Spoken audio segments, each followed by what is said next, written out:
Garcie Pooper'S Shop, a short story.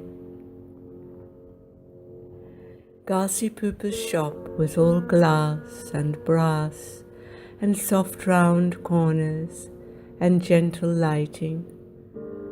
A dream shop circa 1920 with a sign to match in gilded cursive, C.C. Cooper & Son, watchmakers. But there was responsibility and obligation in that sign, as Garcie well knew.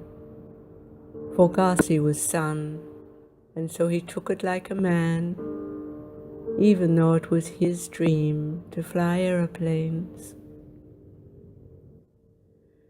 Garcie Pooper'S shop front was all plate glass and beveled edges and thick brass trims and fleur-de-lis etching, and not once in 50 years had a brick been hurled through its surface, and Garcie was proud of this, and said that it was because, he believed, most people in their heart of hearts always cherished a thing of beauty, and for this reason he kept it meticulously clean. But there was a hiccup in his cleaning schedule, and it came in the form of a local man who, having acquired a taste for the drink, if one would be so kind as to put it that way, took it upon himself, albeit without permission, to wash Garcie's shop front for the price of a few shots of whiskey. So come every Tuesday morning, Garcie's shop front was swabbed carelessly with ashen soapy water and a greasy grey cloth, leaving its surfaces milky and murky and streaked. But Garcie didn't mind, for he said a taste for strong drink indicated dreams that had been broken, and Garcie understood dreams, for it was his dream to fly aeroplanes. Garcie Pooper'S display shelves were all glitter and promise and visions of plenty, and sat sheltered behind sliding glass doors with Aladdin's cave locks. For in understanding dreams, Garcie also understood temptation, and so he respected it. And they held every manner of things imaginable, not just watches. Because of this, Garcie Pooper'S shop was known throughout the neighborhood to cater to the public. But truth be known, in the sales representative field, Garcie was recognized as a soft touch, for Garcie held that everyone deserved a fair chance, and so he bought one of each new line, and sometimes this was a blessing, and sometimes unmitigated disaster. Ah me, how well I remember the plastic cheery-faced leprechaun who decanted whiskey from the open fly of his pants. Disaster.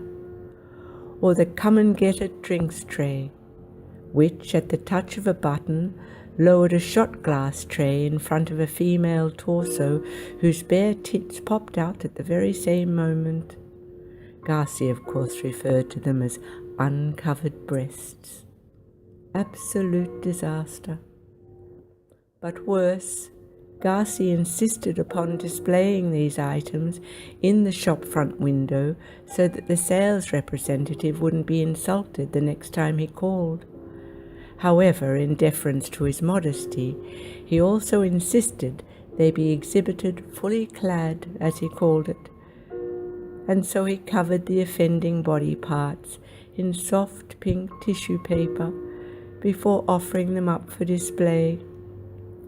Mercifully, the items never sold, for to this day I shudder at the thought of Garcie having to demonstrate their aptitude, as this assuredly would have triggered one of Garcie's migraines.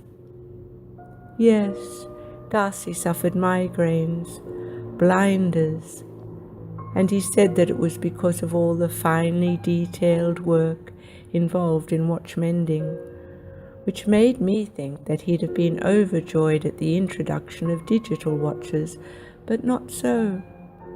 For when the first defective computer watch graced his shop, forcing him to turn its owner away woefully disappointed, Garcie took me aside and whispered, "Heed my words, Mishy. This computer watch phase is nothing more than a fad.